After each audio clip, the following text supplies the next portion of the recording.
believe in the ripple effect.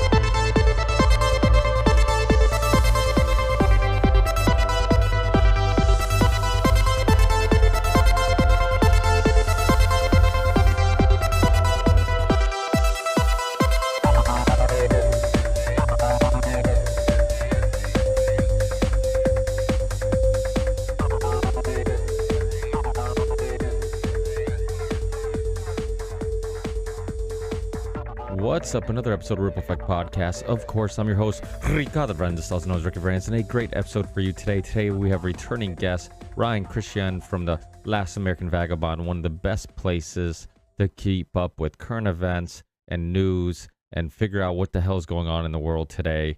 Ryan's been on a few times. He's been on with Whitney Webb, who is a contributor to his website, The Last American Vagabond. He's been on my other show, The Union of the Unwanted. So I'm sure many of you guys are familiar with Ryan and his work, and he's on Rockfin. He's on so many different platforms, so follow him on all the platforms that you're also on. But unfortunately, I have had some computer issues recently. I've had a issue with my microphone making some noise that I couldn't get rid of, and as you can tell now, because you're listening to my microphone without any background noise, it seems to be resolved for the time being. But it's just about every episode I have a problem with either the audio file disappearing, or the guest's mic doesn't sound right, or my mic doesn't sound right. So I have been using the Zoom audio file as a backup and trying to clean it up and compress it and make it sound as best as possible. So if this episode, the last episode, or the next couple episodes, the quality doesn't sound up to par, then don't worry about it. I'm in the process of resolving all the issues, and hopefully I do very soon. With that said, this is a value for value show. So if you want to support the podcast so I can fix these issues, just in case money is required to resolve whatever is going on, then go on to rippleeffectpodcast.com, click on support, and you'll find all the methods of supporting the show financially. We have a PayPal account. We have a Patreon page. We have a merch store with tons of cool merch, so please check that out. We have hoodies, t-shirts, mugs, women's clothes, kids' clothes, tons of different stuff. So please check out the rippleeffectpodcast.com, click on support, and you'll find a link to our merch store. Or you can go directly to the merch store by going to the rippleeffectpodcastmerch.com. We also have crypto wallets on the website, so if you want to send Ethereum or Bitcoin, you can. We also have a link to the University of Reason and the autonomy courses, which is Richard Grove's online university. If you're at a crossroads in life, or if you're doing an unfulfilling job, or you're looking to expand on some skills, or have any interest whatsoever in changing your career path, or being a part of or connecting with a liberty-minded community, check out the University of Reason. And signing up to the University of Reason supports the Ripple Effect podcast, so that's another great way. And then the newest sponsor is Element Electrolytes, which is a electrolyte mix that you put in water. So if you're sick of drinking water, or you struggle to drink water, or you struggle to drink things without flavor like my wife does, then this is a great alternative. It's made with only premium ingredients. A lot of muscle fatigue, headaches, just health issues can be connected or linked to dehydration. And this is a great way of staying hydrated, drinking something that tastes amazing. And if you're doing keto or fasting, it doesn't kick you out of ketosis or kick you out of fasting, so you get those benefits. Element was formulated by a OG in the health community and nutrition community, Rob Wolf, who has been on my podcast and many other podcasts, sharing his knowledge on health and nutrition. So you can guarantee that this is a great product. And if you purchase this product using the link in the show description, which is drinkelement.com/the ripple effect, you get a free gift with your purchase. And that's every time. So that's even returning customers. If you come back and you use that link every time you purchase Element Electrolytes, you'll get a free gift and you will support the Ripple Effect podcast. So it's a win-win for everybody.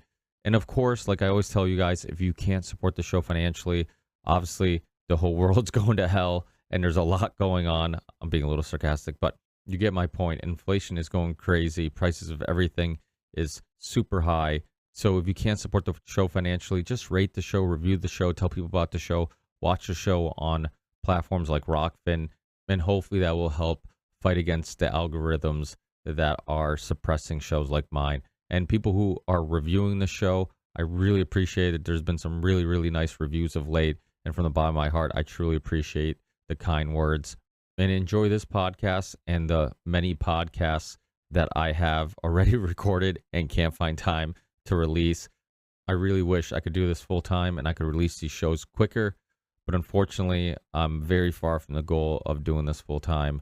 But everybody who contributes, even if it's $1 a month on Patreon or even if it's $1 sent via PayPal, is helping motivate me and support me financially and emotionally and mentally to keep doing this and get a little closer to making this my full-time gig. I hope I'm giving you guys something of value. I hope I'm giving you guys conversations you enjoy. And I hope if I just continue doing that, and if I'm patient, I haven't been doing this since 2013, but if I just continue working and finding time to put out these shows and schedule the guests and do all the things required to put out a decent podcast, that in time, eventually, financial success will come. But if not, I will continue to do this because I've been very successful in many other ways in regards to the respect of the community, the respect of the listeners, being able to share what I think are important discussions that somebody can benefit from or enjoy to get through their day, because God knows that podcasts have helped me through many boring days or busy days or stressful days, and I hope I'm doing the same for you guys. That's it. Enjoy, and I'll talk to you guys in the next one. Peace. We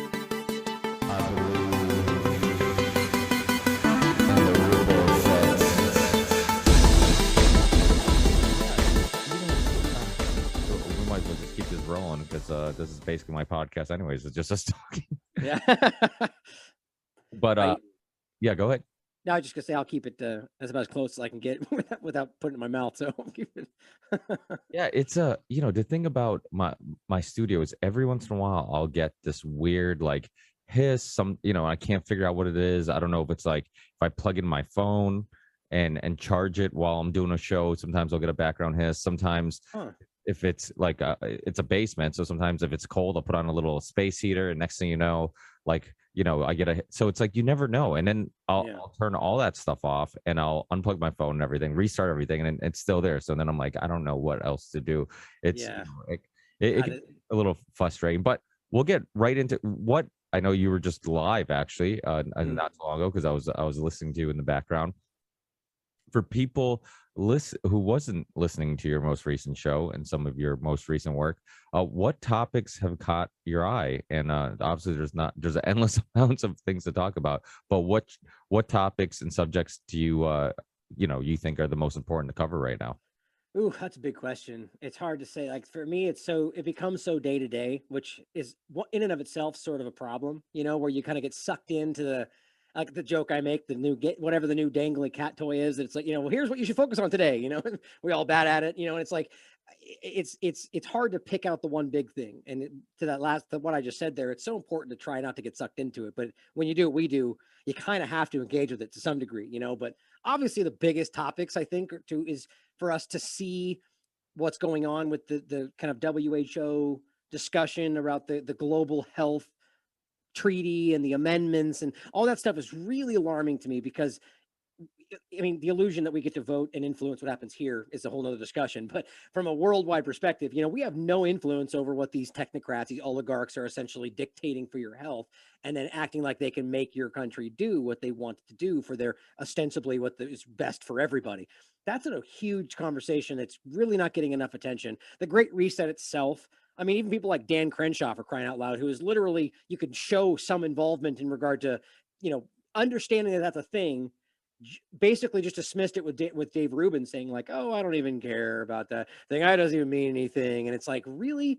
Like even their statements are like, this is the biggest thing ever. We're going to change the world. And it's like, So either it can't be, it means nothing, but then, you know what I mean? So that's a huge topic right there. I think we all know that the Great Reset itself is sort of in line with the WHO part of it, but then COVID-19 and rather just the biosecurity state, that's a big focus, Ukraine and how that's being abused. But, foreign policy. I mean, I feel like you fall back into these same kind of general categories, but those things in general, I think, are the big focal points. Roe versus Wade obviously just kind of popped up in its big focal point, but I think that in and of itself was an intentional effort to dislodge everybody from the focal, basically seeing their narratives burn down, Ukraine getting caught lying about all sorts of things. It's so many things we could point out, but that's what I think that is. But there's a lot of good points to be made about Roe versus Wade.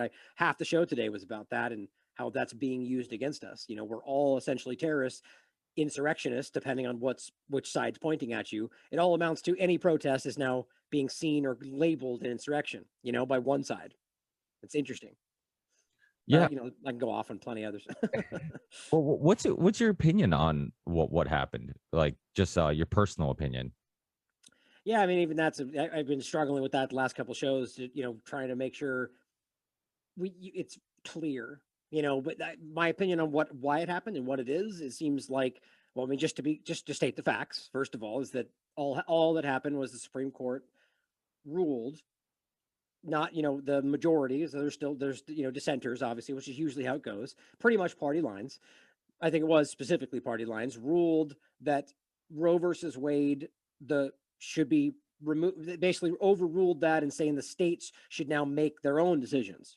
Not that they said you can't do this, here's the change law. Like that's the illusion that the media is spinning up, that they took something away from people. Now you could argue that it may translate to that, but what Thomas is discussing, specifically focusing on him today, but just the Supreme Court ruling, is that they're now saying the states have to rule in their own right what the laws are around abortion. But realize that even Roe versus Wade, that wasn't a law, it was a precedent. All right, we're intentionally being misinformed and dumbed down by our government and our media process, because it's a precedent is not a law, but they've used that precedent, and we do in some part have a precedent-based system, but these precedents over the years have been used to undermine the Constitution in a lot of different ways. Now, in this is not about abortion, it's about states' rights. In that point, states' rights are very important.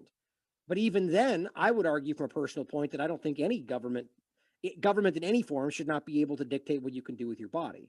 I'll get into that in a second if you'd like my opinion on that. But so the ruling itself is just simply handing it down to the states. Now the states are deciding for themselves how that process should go. Why that's a bad thing to anybody blows my mind. Like why because you agree morally or politically with whatever was just the status quo, that's what people are attacking. You don't like the change. Was there a legal process? Did somebody break the law? No. That's how the Supreme Court process is supposed to go. Had they ruled what you wanted, you would have said, that's the way it's supposed to go. And then the other side would protest and you'd say, you're wrong because this is the right thing. It's just ridiculous and subjective. You don't like how it went. What they would tell the Republicans in this case is, well, go vote and change the legal way. And, it's like, now it's the other way around. And it's like, no way, we don't agree with it. It just becomes really frustrating. But now the states are making some just changes, right? I think it was Missouri, Mississippi, different states are making differences. Some of them are stating they want to try to make it illegal in general, but none of that's happened as far as I can tell. Right now, there are still restrictions in some of these places, but it's all still allowed. So this argument that anything's being removed from these people is dishonest at the very least, right? And I mean, there's a lot of ways you can go into this, but so that's ultimately the way that happened. Now it's the rights are in the state's hands, but the biggest point to make is that this is not a constitutional right. Again, stating a fact shouldn't be offensive. It's not a constitutional right. Now, that's not to say that I don't think that it should be or should be a human right or is a human right. Like these are all just statements that I haven't even made. It's not a constitutional right, right? So that's the biggest point, is that you don't have an actual stated constitutionally enshrined right to abortion. What they do is they precedent system and argue some weird adaptation of the Fourth Amendment. It's not stated anywhere in there. So if we're really going to stick to the law about this, what they did in the Supreme Court was actually correct. But so if you want me to get into my opinion, jump in any time if you want me to stop. Well, I love everything you're saying, and I think you're right in so many different situations, in so many different points. Because the thing is, too, even saying that you're for or against abortions, like that's not a conversation that ends there either. Because okay, even if you're for abortions, there's so much gray area Always. in regards to like, okay, you're for abortions up to how many weeks? Right. You go with Which that's actually what's changing the most right now in the States. It's just that timing and the difference, so it's, sorry, continue. no, go ahead. Yeah, no, you're right. And so that's the thing. Like so many people are even people who think they all agree on being for abortions, they might disagree with people who agree with that, based on how many weeks, because that's a very subjective. I mean, that's based Right. on perspective and opinion. I mean, there's no. I Yeah. mean, who am I to say that somebody else's opinion is wrong and mine is right? I have See, mine. that's called logic. They don't like that, right? But that's the thing about these issues is that it's created two teams, but I think even one team, like I feel like people who are anti-abortion, they all agree, but everybody who's pro-abortion, which is really weird to say because I don't think I think the most people aren't pro-abortion, they're like Pro-choice, right? Yeah, like the idea that but you go ahead. you're pro-choice. Exactly. People who are pro-choice, I think that if they were discussing, okay, well, let's gather with people who are also pro-choice. Now let's discuss, well, how far along can you have abortion? I think, and then they would be divided much more than they even know. So they keep, they think that this issue is so cut and dry.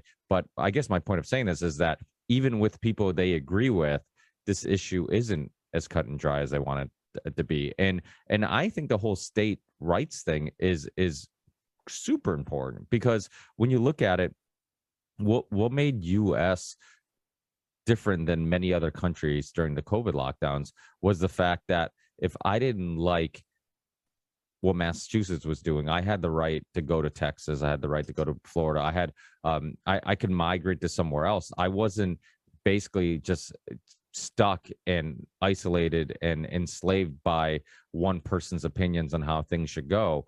And that's what makes the US unique. You talk to people from other countries and they're like, our president or our government was for masks or for vaccine mandates. You had nowhere else to go. You were stuck there. You were stuck, having to deal with that. Where the US, the way it was founded and the image that they had of this country was giving states more power than the federal government. So this idea of, taking this, I guess, power from the federal government, I kind of agree with, and you can just go to a state that has beliefs that are more in line with your own beliefs. Yeah, and you could, if that was within your where if you had the wherewithal to do it, right? The point is ultimately that's always pointed out as an unfair argument. I know where you're coming from, and I agree. But to elaborate is, not everyone has the resources to do that or the ability to do that, And so here's my point ultimately is that to that one part of it, who's to say that the people in Missouri, Mississippi, Texas don't agree by and large, which is supposed to be the democracy majority rule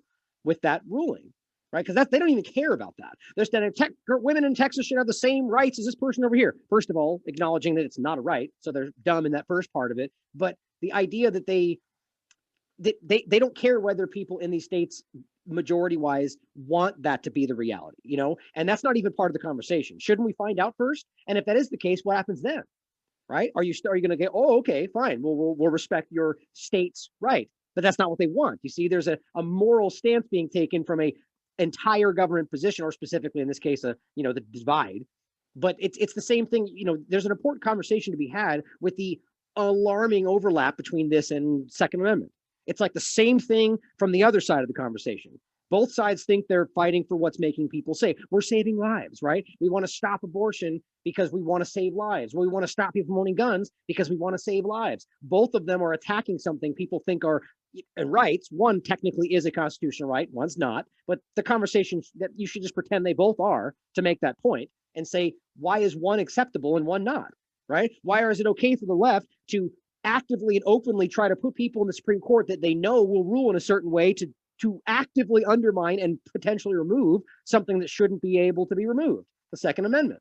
Whereas they point right now and say, look at all the Republicans, look at Trump putting judges in place because they want to undermine abortion, right? Like it's some nefarious action. Well, they agree, they believe it's the right thing to do. Like from the stated surface level conversation. This is not to even get into the nefarious actions behind either side's political stances, the Planned Parenthood. There's a lot of ways you can go with this. Hear us out there. We're both aware of those things. This is trying to have a conversation about the surface level debate, in an honest, objective way. See, it's like we have to fight ourselves and everybody. When you have this two-party illusion objective stance, everybody fights against you. It's infuriating. But I wanted to point something else out too that you mentioned, the body part of it. Like this is and then I actually do want to state my stance since we're getting into this so much. The body part of it's such an interesting thing, and maybe I'll just say my stance first that, so here's what I said in the show. And this is really hard for some people to wrap their minds around. I'm a religious person, right? I was raised a Christian, but at the same time, which even this first part of it upsets Christians, is that I still embody the concept of question everything. It doesn't mean that I am internally challenging, like I don't believe in God, but I still believe in God. I believe in what I've experienced in my life, but at the same time, I can stand back and go, but like, could I be wrong? Yeah, I could be. Could I be imagining it all? Sure, it's possible. I don't agree with that. I don't think that. But questioning everything is simply being able to open your mind to those things, right? So my stance is simply that I have always maintained, and this is called logic consistency in regard to vaccine mandates. It should be your choice, right? The people that came out and said, you have to wear a mask because it's dangerous, that's ridiculous. But the people that came out and said, you shouldn't be allowed to wear a mask, or you shouldn't be allowed to get the injection, we should stop them from doing it, you're just as crazy, right? I mean, it's this, and I would, if I was forced to one side or the other, I would stand with the not, because I don't think it's safe. But the problem is that you have to allow people to have their own choices. The difference here comes in with my personal stance around abortion in general, I guess, or rather the right to choose which way you want to do that, is that from a logical stance, I believe that's consistent. You should always have the choice. Woman, in a sense of being pregnant, it should come down to your choice. And I was going to point out before, it's in your body, right? I mean, whether or not you want to argue heartbeat and different time, like how in the world can you start to dictate what she has to do with something that's literally inside her body? Think about how crazy that is, But my stance from a personal perspective is that I don't agree with it. I've been confronted with it when I was growing up, in fact, and I had to make that decision. Personal note, I guess I said it in the last show anyway, is that I just, came to the conclusion I wasn't going to do it. And sadly enough, she had a miscarriage. I was 16 years old. It was a long time ago, but I went through that battle, and I just was like, how could I possibly do that? I don't want this at this point in my life. I feel like it's going to change everything that I had plans for. But what would somebody who owns the consequences of their actions do? Right? You do the right thing in my mind at that point was to just be a man about it. People hate when you say that these days, but stand up for it. And so I decided to do that. So short story long, I ultimately came to the conclusion it was wrong from my religious perspective, my personal perspective. And yet still to this day, I will say it should be your choice. Now, that is where the problem lies for people. The thing I said on my show, your personal choice for your body will always supersede my opinion of that choice. Doesn't matter from the president of the country or a politician or your neighbor. Your choice supersedes that. I can stand there and be like, I think you're disgusting, and it's not what I think, just to be clear. But I could say that. I could be like, you're a terrible person, and blah, blah, blah. But it always comes down to their choice. I don't know why anybody can disagree with that. It's because they've decided for everybody else, the moral choice is this, therefore, and that's where they start from. Right. And that is subjective. But by the way, that's literally everything we deal with today. Look at these garbage corporate media outlets talking about what Putin wants and what he thinks and what's happening in his head, or what people who wear certain shirts or hats think. That's what they're doing today. It's all subjective. It's garbage. Yeah, this reminds me of, so when I had Professor Michael Millerman on the show, he's they call him he does work with Alexander Dugin, who they call Putin's brain. Really interesting guy, Michael Millerman. But we were talking about some of the issues with like pushing ideologies onto children, and he made a really good point. And this, you kind of scratch the surface of this, is this idea of, well, you're only complaining about ideologies being being pushed or highlighted around your children if it's ideologies you don't like. If it's one right. you like, then you wouldn't be complaining about it, right? And it's the same thing with like, the federal government or state rights or whatever the issue is, or vaccines or my body, my choice, whatever it may be. It's like you're never logically consistent. It's like you're only okay with things if it defends your ideologies. I think we all do that. Even to a small degree. Like these are just like or being subjective or biased. Like these are things we all do. Confirmation bias, right? We just have to acknowledge and own them. But continue. I think people need to see that it's not just them over there. They're like that. We all do it. Yeah, no, you're absolutely right. And that's why I constantly question why I believe things, or I'm very hesitant to jump on any team or use any label like, oh, I'm Right. a libertarian or I'm a this, because you end up having to defend that team and those ideologies instead of continuously questioning them and Exactly. evaluating them. Team sports. Yeah, and the thing is, like, just like being a Christian, I think that if you are willing to constantly question your beliefs, and yet you still continue, holding those beliefs, then that might give you a better understanding of those beliefs and how strong they truly are than somebody who's just blindlessly follows a belief because they were told to, or because they were raised to not question those things. And I kind of joked around. Sometimes I talk to people and I'm like, if you really question everything, did you at least go down the rabbit hole of flat Earth? It's like, did you at least entertain? Right. And it's like, to me, it's like, it's like, if you're truly open minded and you truly question everything, you must have at least looked into it a little bit, because Right. for me, it's like, surface level, yeah. Do I disagree with it? Yeah, but I'm not. I would never dismiss anything, and for me, it's like, it's worth entertaining. It's worth looking into, and if you're in this line of work, for a lack of a better term, then you have been exposed to many things that at one point in your life you would have looked at and said, that is too crazy to be true. And as time goes by, you become much more open-minded to things, because it's like anything's possible. And I even like the idea, like, I kind of get the idea of, so it seems like there's a lot of spiritual thinkers or believers that align with the flat earthers, and I, even though I don't know I don't really have a strong stance on flat earth, but I do like this idea of fighting back against um scientism, and this idea that we're all just we happen by complete accident, and that it's just like, it was just evolution, and and Darwin's theory, and all this stuff, and there's nothing else to think about, and there's no intelligence in nature. There's nothing special about us.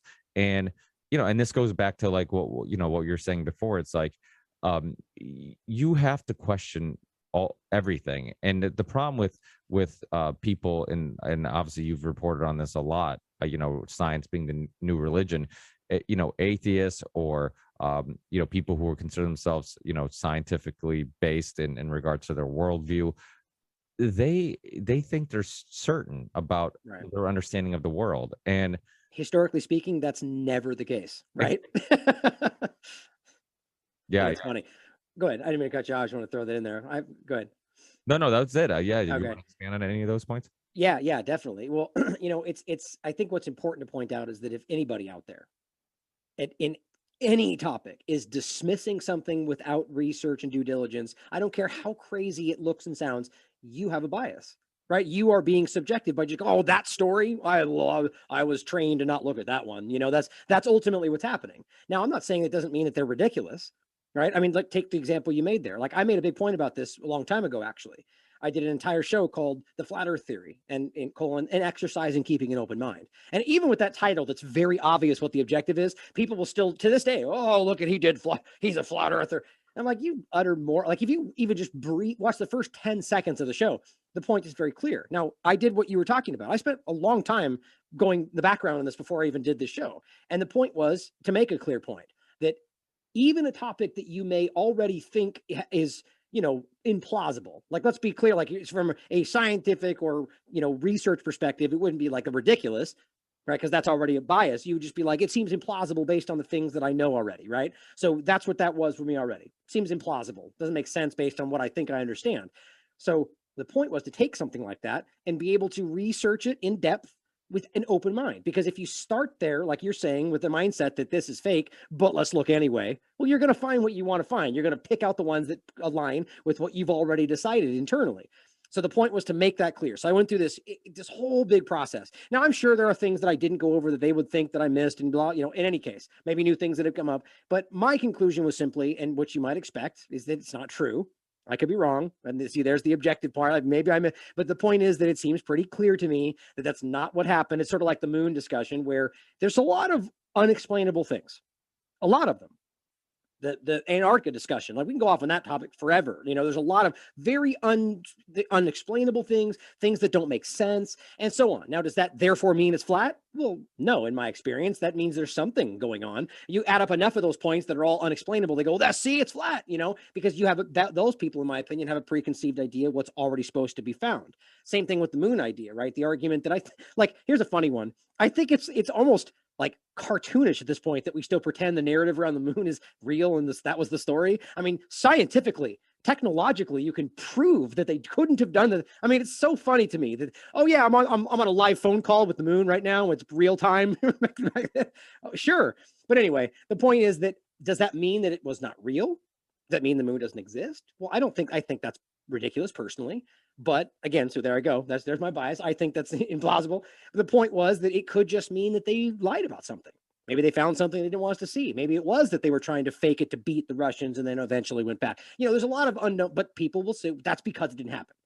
They jumped that conclusion. The problem is you need to be open. Again, short stories long. The point is you go to the end of my research there, and I come away going, it doesn't seem like that's the case, and the evidence is all there. But you should be able to have that process. Without that, nothing matters. You are going to be driven by your political, beliefs and by what you already think is the case. And to your other point about the teams, that's what ultimately happens is you associate yourself as a Republican or a Democrat or a Libertarian or whatever it is. And instead of holding to your principles, you feel obligated to maintain some sort of arbitrary set of principles that are aligned with that title.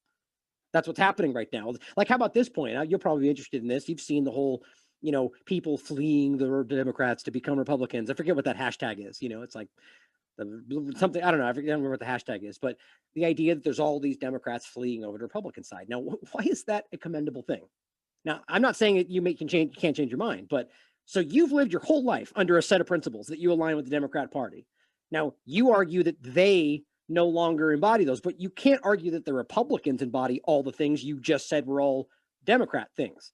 So just because they don't do the thing you thought, you just change your entire stance. So you're an idiot. Like you don't believe in anything. You just believe in team sports, and you're like, well, they look like the ones, so I'm going to go over there. And now, of course, the cheering of all the people that are on that team. But somebody, I think it was James, I forget his name now, Melville, I think, the guy, you've probably seen him on Twitter. He came out and said something, and I could be saying the wrong person, that I really loved. And he was like, I have not left the left has left me. And he's like, let me make this clear. I still have the same principles. So I'm still going to say that I am this. They are the ones that have no longer been that way. To jump over the other side is stupid because they're just changing teams. I'm at the same point. I thought that was so very interesting. I don't want to forget to make one point about the government on the Roe versus Wade thing. I might as well just say it now just so I don't lose it. But I want to make sure people hear, no way in any way, shape, or form do I think the government should have a say over your body. Now, that getting into the discussion about the states' rights argument, it makes it sound like we're saying the states should be the ones to dictate whether you can do that. And that's not what we're saying. The step away from the federal government being able to dictate what you can do in your life, that's a step in the right direction, right? Giving it back down to the states to decide. But still, I would argue that the state shouldn't even be the one. You should be the one to make your decision about what is right and wrong, And this is very hard for people to get their minds around this stuff from a partisan standpoint, kills logic.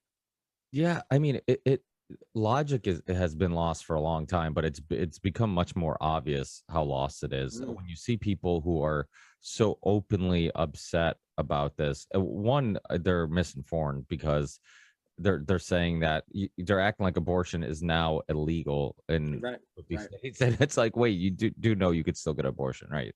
Especially if you're in a blue state, pretty sure you're going to be safe.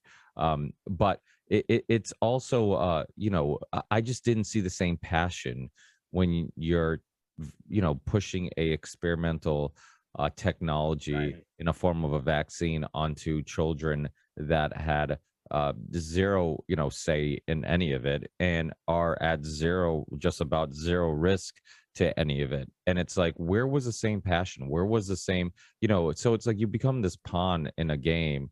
And that's why, like, it's hard. I like shows like Dave Rubin's. I like, because he does have some interesting thinkers on there. And I like, shows like Jimmy Dore and stuff like that. But a lot of these shows, they focus so much on like the political debate. And to me, it's almost like they're partisan. I mean, that's it. Let's just be honest about it. They're very, very partisan. I mean, whether Jimmy Dore is attacking the left from the left or whatever they want to say, you're still partisan. Like you're still taking a clear partisan stance. And in my opinion, seemingly ignoring all the same points on one side, which is the right, weirdly enough. Like, so you're, you know what I mean? I just don't even, I think that a lot of people, maybe I'm the one that's wrong and maybe that's the commendable stance, but I just don't think that makes sense to pick a side. That's not honest, right? I mean, again, it comes down to some level is choosing to defend a certain group or so on, you know. So when you're having this position, like that happened a lot in this whole rise, this whole progressive kind of, you know, pointing out how the left is not, you know, whatever. But so what about the right?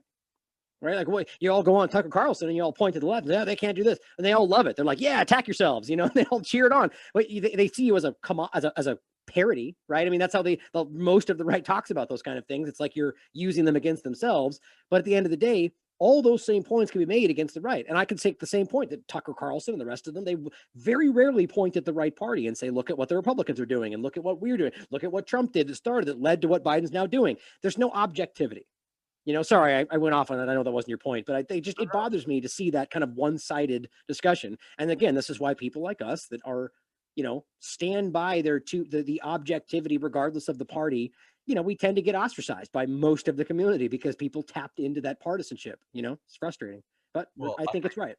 Well, I used to say I'm politically homeless, but it's one of those things where, like, I don't even like using the word politics in general because I've gotten to the point where I'm just like, I could care less if there was a party that I agreed with, you know, 100% of the time anyways, because even then, if the opportunity ever came where I had to just question their beliefs or what they stand for, all of a sudden I'd be a traitor or I'd be a whatever. I think one of the issues with Jimmy Dore and people like Dave Rubin, and again, they both have, you know, they do some important work, and they do. But I think the difference between them and us, or people like us, is that they still believe in the political system, where that's a good point. You know, we look at it as it's all, you know, just a facade. It's all just an illusion of change or illusion of, because the facts back that up. Because people like Clint Curtis testifying in front of Congress that he was paid to alter voting machines and they used them the next year. That kind of stuff can't be ignored, right? But it is, and it blows me away. Like it's adult Santa Claus. I swear. I'm like, at some point we're going to get to this reality. Now, I'm not saying that you don't have an effect. Like, go to the local county level, go to the small level, you know, but this idea that we get together and vote on some central player that's completely obvious, like, I mean, I shouldn't go. You can go off on this for the next 3 hours. Like the idea that every single year that it's the same, you know, I mean, see, you get into these things, scares people away in regard to like the conspiracy theory argument, but you can look this stuff up in regard to the, you know, the what is it, the most presidential theory, or the most royal theory, I think is what it's called, that you can prove that these people are connected to the same family lines in every single year you can go back, save for like 2 presidents in history. And I mean, that's like tied to like Charlemagne. People can make an argument that it's because of just, you know, it's so long ago and that it broads out, but it's every time. Clinton and Trump. Out of every single person on that stage before it all started, there's 2 people that fall into that category. Can you guess who those 2 people were? Right? I mean, how do you make sense of that? There's an obvious coordination to this, or the fact that there's 1,000 different levers along the process where they can manipulate whether these things matter or mean as much as you think they do, or just the blatant cheating that we see every single year on both sides. You know, it's like, well, that's the thing about the election stuff is people who were, again, and this goes again to just being biased. Like, people would say, "Oh, there was no meddling in this election." I'm like, "But you thought there was meddling in the last election by the Russians, which you try to prove for years and could never prove it." You know, it's like, first of all, there's always meddling. I mean, from both sides every time. I mean, I've made this clear. Yeah, it's the dirtiest game ever. You know, it's you know, it's funny because, like, I remember the first couple times I had Roger Stone on years ago, and I would get people writing me and saying, "Oh, you know, he's such a dirty dude." You know, I'm like, listen, everybody in politics is. I'm like, he's just good at playing a dirty game, and he plays it dirty because that's the way you have to play it to succeed. Well, we should be complaining, and what I'm doing by having him on is getting an insight look at how this game is played and how it's manipulated and all those things. I'm like, or I could just get a typical politician here who pretends that everything is fair and all you have to do is go out and vote and you'll get the change that you want and all that stuff. And the fact that, you know, they spend the majority of their time trying to gather money, it can't. Yeah.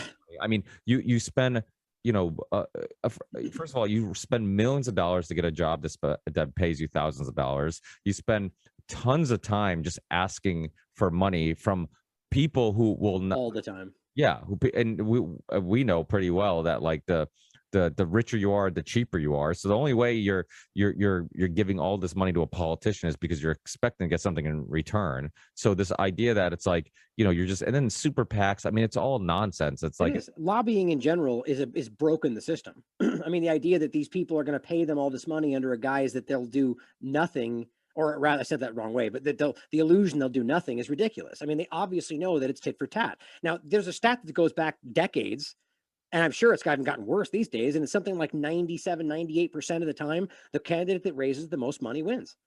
Yeah. It's just, these are basic facts, and I just frustrate. How can you point that out and then walk away thinking that it's all about votes? It's just stupid. I mean, there's correlation. There's always ways you could argue it, well, because that means that the most people that voted were people that don't. It just whatever. But you put it all together, and it's very, very clear that this is not honest. You know what I mean? Like, this is constantly. Now, the point that I make that people don't like because it's subjective, but it's a point to think about, which is, do we really believe that these people would put? And I'm talking about the real players. The people out there that are passing. I mean, even in regard to the international discussion, right? That there's these huge, decades-long agendas for all sorts of things that we can prove. They're talking about them and pretend that they're going to rest all of that on the hope that you vote for it, or that you vote for the person that wants to do it. I mean, really? So if we just didn't vote for Biden, just to build back better, just wouldn't happen. I mean, it's so childish to think like that, because it's so clear that there's billions of dollars being played into these agendas from international players, from national players, for the people that don't care about either of them. The Soros types of the world, the Kochs, like people that are funding these things from behind the scenes. These things these are the real controllers of what happens. And the whole voting process, in my mind, it takes place, but we can viscerally see how it's not actually sound, no matter how they do that. And now, when they drive you into this new digital panopticon, what's going to happen then? We can't even. Everything's going to be altered. It's going to be, take our word for it. The AI was sound. You're going to challenge the AI. You don't know better than the AI. That's where this is going. Like, I think Whitney and I are going to do a show on this soon.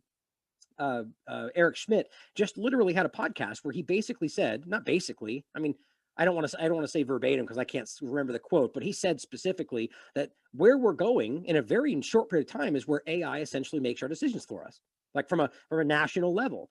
And then they may make decisions that to us, our petty peon brains may think are immoral, but the AI knows better, right? We have to follow what the AI says. I'm not even making this up. Like, think about how horrific that is. Like, so now, I was first assuming that it's even technically AI. That's a part we're going to get into.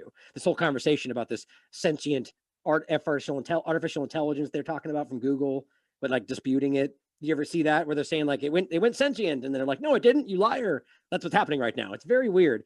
And our argument might be that that's a setting the table to argue that it quietly went sentient. We tried to hide it, but now it got out. And now you have to do what the AI says, even if it's just the government telling you what they want you to hear and saying it's what the AI says. Like, you know what I mean? Like, that's a very alarming situation we're stepping into. But even if it is an AI, like, it's at the end of the day, it's only as good as the data that's being inputted into it, like in any situation, the algorithm, and that's coming from the people behind it. So I just think this is an alarming situation where they're going to start dictating, what we can and can't do based on something that we can't question. And it sounds very familiar to where we are right now. Well, I think that's how we kind of pick up on what's going on, is because we look at things big picture wise, and most people don't. So like when the COVID lockdown happened, a lot of the things we would talk about is tracking, pushing a vaccine, all these other things that at the time, because there were baby steps in the direction of those things, that people couldn't see it. They had a hard time believing that that was the end game, or there was any other type of end game. And it's the same thing with like taking away people's guns. On the surface level, yeah, it seems insane. Like, oh, they're not going to take everybody's guns, but what they can do is take little baby steps in that direction, and then eventually, we just accept a little less freedoms, a little less rights, and we accept a little more, and then next thing you know, you have none. And that's what happened with the COVID lockdowns, with people not going back to work. Start off with 2 weeks to flatten the curve, and next thing you know, we're doing everything in our power to stop the spread of a virus that's harmless. And it's like, it's just insanity. So I think, people sometimes need to look long term and also learn from history, especially recent history, where it's like, okay, you saw what happened when you gave up a little bit to, the Right. governments or, whoever is in power. You give up a little bit, they don't give it back. They just keep taking more and more and more. And look in both directions, right? Not just forward, look back too, and look at what's already happened. You know what I mean? Like this is that we're stepping in the same direction. It's the same kind of control matrix and manipulation. It's the same idea.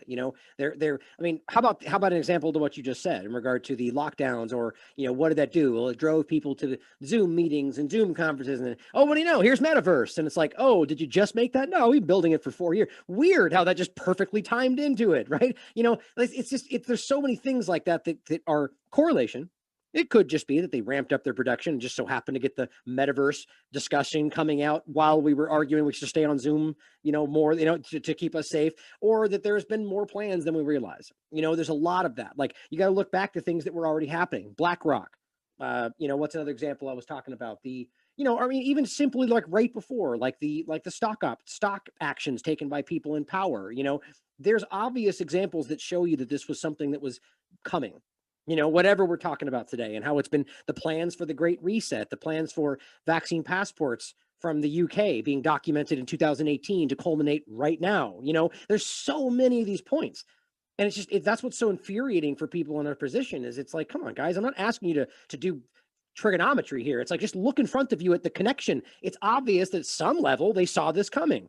Like, we can't, but then you get the pushback from the people that have a political incentive to hide that, or that want to protect their choice because they feel like they did the right thing. And you pointing out that the injection's dangerous makes them feel stupid, so they attack it.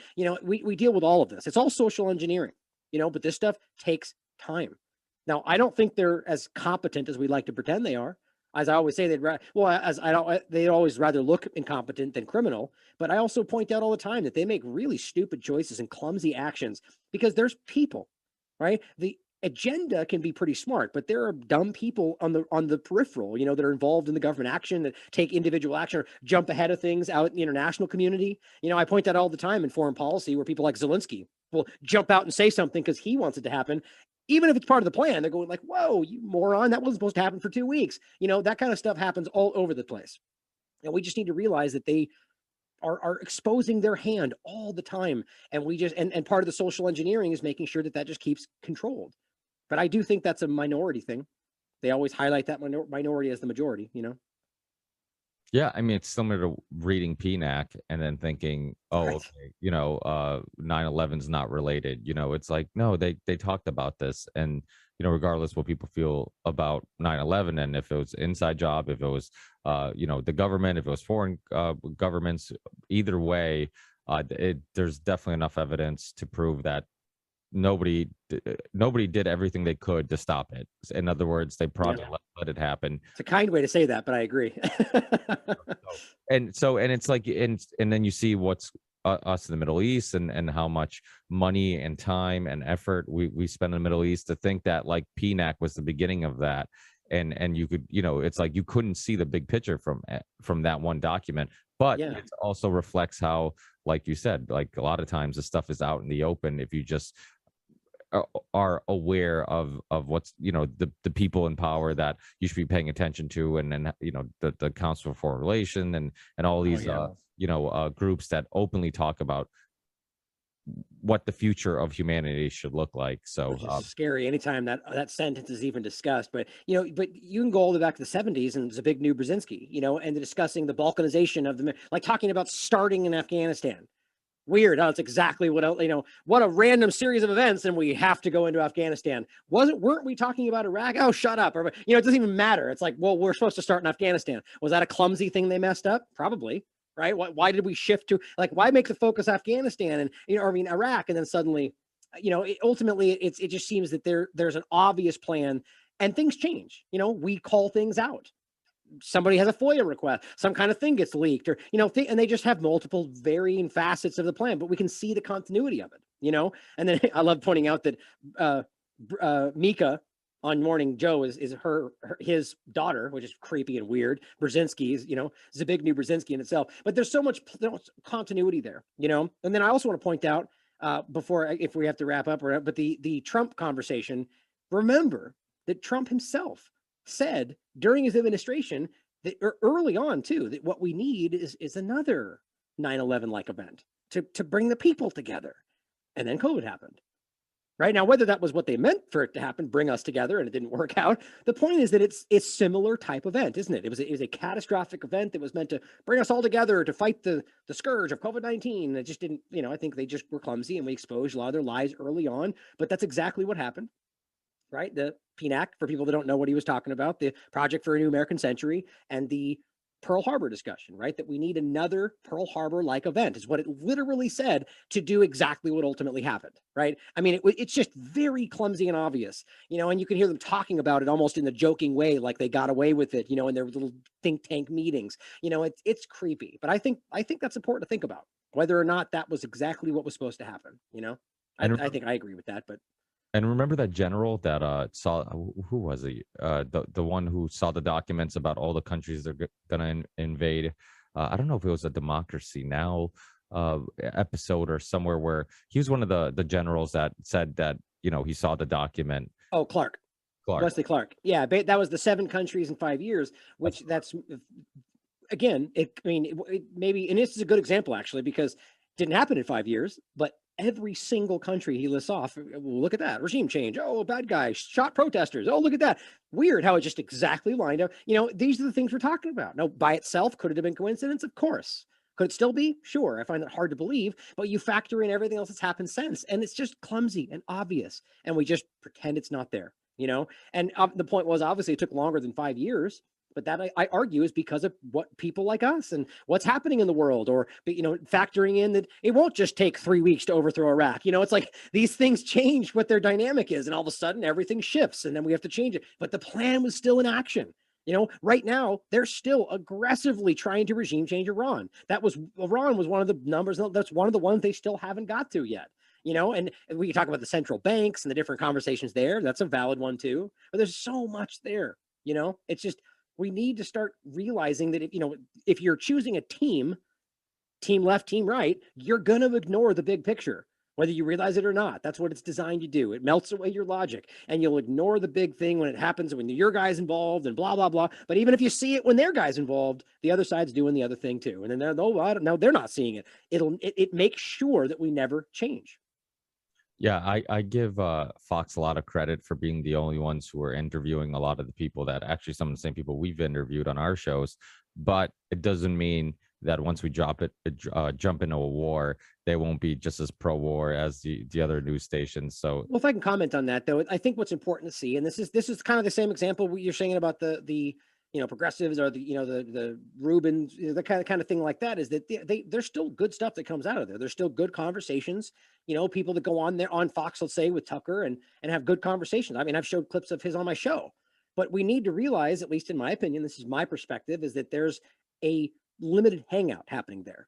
And I'll point that out every time we have these. For instance, here's a good example. I just showed Jim Jordan interviewing Birx in Congress, and would you call it deposing? I don't think that's even the right term. Anyway, just having the conversation in Congress, and her calling out all look at that. She said they lied, or she said they knew that they didn't know for sure. But then, of course, what she also said was that natural immunity wanes and that asymptomatic spread exists. Both of those things are challenged by peer-reviewed science. So does she not know that as a scientist, or was that the whole point of the conversation? Oh, I'm a conspiracy theorist. I don't know, right? But the point is simply that that's not real. And so you fall into these traps where they use truth, and it could be what happened, or maybe she just doesn't know, and maybe I'm wrong, but it traps you into these situations where you're unknowingly taking at face value things that aren't actually real, by allowing you to see one thing they've already lied about. And maybe that's because everybody already saw that, right? I think we all can clearly see that they lied about this efficacy. And so they're like, go ahead, give them that one. Release that steam a little bit, but then couch them with these other lies. That's what I think these people are meant to do. And maybe they don't even realize it, right? I find it hard to believe. Just look at Tucker's past, or the fact that people like Tucker, Alex Jones, have all used the argument in a court of law that the reason that they do what they do, or they shouldn't be held accountable, is because nobody honest would expect them to be taken seriously. I mean, come on, you can look these things up on a court of law. If you're going to argue in your own hearing that you're not real, therefore you can't charge me for the things I say, that I'm more of a parody, And maybe it's just to get away with it and not be charged, but still, that's some alarming stuff. And those two people have done that. And you can look back at his previous work and watch how he's evolved. I mean, you can evolve your opinion, but there's some alarming things that have, progressed with what he's become today. Now, my point is simply that they have conversations with him that don't meet the full picture. Of course, it's a very partisan. It's only Republican stuff. It's only one side, or I guess attacking one or pro-Republican. Now, and that's easy to see. So, in my opinion, that even if honest is not good enough. We can't do that because we won't change anything if all we're doing is the scarecrow from Wizard of Oz and just pointing, they're doing it, and then nothing happens, and the people in real power are going, perfect. Keep doing that. Yeah, the Alex Jones thing. I mean, personally, I think that they went at him in every direction. I think he was trying to save his ass personally. Maybe. I think when you have, he was like enemy number one for a while, and I mean, you saw. I can't take it seriously, and I could be wrong. Maybe I'm insensitive. Well, I think there's plenty of examples to show that there's something odd going on in that whole dynamic, and I just don't take it seriously. But I'm with you though. Like in the one point that let's just say he was an honest person, and they were trying to get his discussion to Sandy Hook and the whole thing. Like he legitimately could have gone to prison with what they were doing. So I would get that. Like if it really came to that line, you pretty much say whatever you need to not be arrested for something unjust, right? But I'll just be honest. I don't take them. I can't be. I've even been banned off their banned TV video platform. So I don't take them seriously if that kind of stuff happens. So. Yeah, I mean, it's like anything, like we said, like Dave Rubin or whoever it may be. If there's something good you can take out of it, great. Something good you can take out of some of Tucker. Just be objective. Exactly. And I think that's really important. One thing we see a lot in our community is that people they'll dismiss something based on who the messenger is, so it's like, I hate that. And it's like, hey, here's this article, or here's, oh yeah, but he's this or he's that, or that's being trained. We're being trained like a dog to be, that you're not supposed to accept them. It's frustrating. Yeah, instead of being like, okay, well, is the information right? Because the thing is that most people, like you said, are, they have their own perspectives, and it does influence what they see, how they see it, what they report on, what they don't report on. But if somebody on the left who just dislikes the right, blindly dislikes the right, so not for good moral reasons or logical reasons, are trying to expose people on the right and ignoring people on the left, like even if they expose real corruption or it's actually good reporting, even though, like I said, they're biased and it's all, it's all focused on one side, you don't dismiss it, right? Like it's like, okay, your heart was in the right place. You're not a open-minded person that would do the same for some, expose somebody that you like or agree with. But in this one example, you did a good job exposing something that was true. And I can take something from this, Project Veritas, I think, is a good example of that. I've always given them great shout outs. I mean, because how in the hell are you going to deny blatant video of somebody saying something? It's like, come on, you could argue that there's more to it, or that they selectively edit. I think we can all acknowledge that they clearly do that, but he said it. You're like, come on, guys, you can't just dismiss that he literally goes, that's not real, end of sentence, or whatever it is. It's definitive. But I would still argue there's plenty of examples where they're not doing that. I guess in examples, you could make the same kind of WikiLeaks argument that maybe they just aren't getting the information for those side of it. Maybe that's true, but I feel like it's partisan at the very least. But my argument is simply that they do good work. But you just have to factor in that I think that they're a very clear bias to a certain political side. Like the example I pointed out was with Elon Musk, when they came out with this leaked video of Elon saying what we all know his stated opinion is. Whoa, breaking news. Secret video of Elon saying what he just posted on Twitter 3 days ago. It's like, why was that? That seemed very, very clearly slanted, because it's not what they do. That was a partisan point to be like, yeah, see, we're proving he means what he says. Why? Because he said it on a Zoom call. It's like, if you could be lying right there. Anyway, you get my point. I just think it's kind of funny, but nonetheless, it's good work because you can use that and point at it as long as you're being objective, Yeah, and some of the most passionate people are super biased. Yeah. some of the people who are going to be like super angry and really want to expose the other team, they're the most extreme or fanatic, and sometimes that's their motivation. I mean, sometimes you watch a documentary, you have to like remember, okay, this person obviously did this documentary because he has a point of view, and that's what he's highlighting. And there might be other points of views that I should entertain or take a look at. And so that's why people like yourself, myself, even like a Rogan who is we'll have people from both sides on the show. He'll have a Jimmy Dore, Abby Martin from the left, and then he'll have Crowder or whoever from the right. And he's and again, I give hats off for having McCullough and well, now I'm having a brain fart, Malone on, and so I give him a lot of credit for that. But those are the most dangerous people, because those are people that are kind of, we're the ones who are like, you know what, like, I'm on your team for now on this issue, but if there's something that you guys do that's messed up, I'm going to talk about it and I'm going to expose it, and I'm not going to shy away from it. So that is kind of the reason why, like I said, I used to say I'm politically homeless, and Sam Tripoli and I have talked about this, about how like people like us, yourself, us, like it's hard to get a big following because you always end up pissing off everybody, Right. Rogan, I mean, apparently Rogan made it work, but no, but see, here's the thing though. Rogan is not talking to people in the middle, the majority, at least as far as I can tell. Like, where are all the two-party illusion people? The people that are pointing at both sides and saying they're all lying. That's not happening. It's let's go right, let's go left. Guys, that's the mainstream media. One story from the left, one story from the right. That's not real. That's the illusion of non-bias. That's just simply you're just tallying up your stories. Now, I'm not saying I actually like Joe Rogan. I've said this from the very beginning. If I had to pick, and I'm only saying this because I can't prove one way or the other, so that's an object. Logically, I don't know if he's lying or a shill or what everyone likes. Everyone has their opinions. We all know for sure. My gut would tell me that it seems like he's just a guy, decided to jump in there and do a thing, suddenly became this gigantic politically driven thing, and it's like, maybe didn't realize, and suddenly everyone attacked him for the Twitter conversation, and you know what I mean? And now he seems like he's trying harder to do this and do that. But at the end of the day, I don't think he is even concerned with going as far as we may, maybe feels he's being objective. My point, I guess I should just say, is I feel like he thinks he's doing the right thing.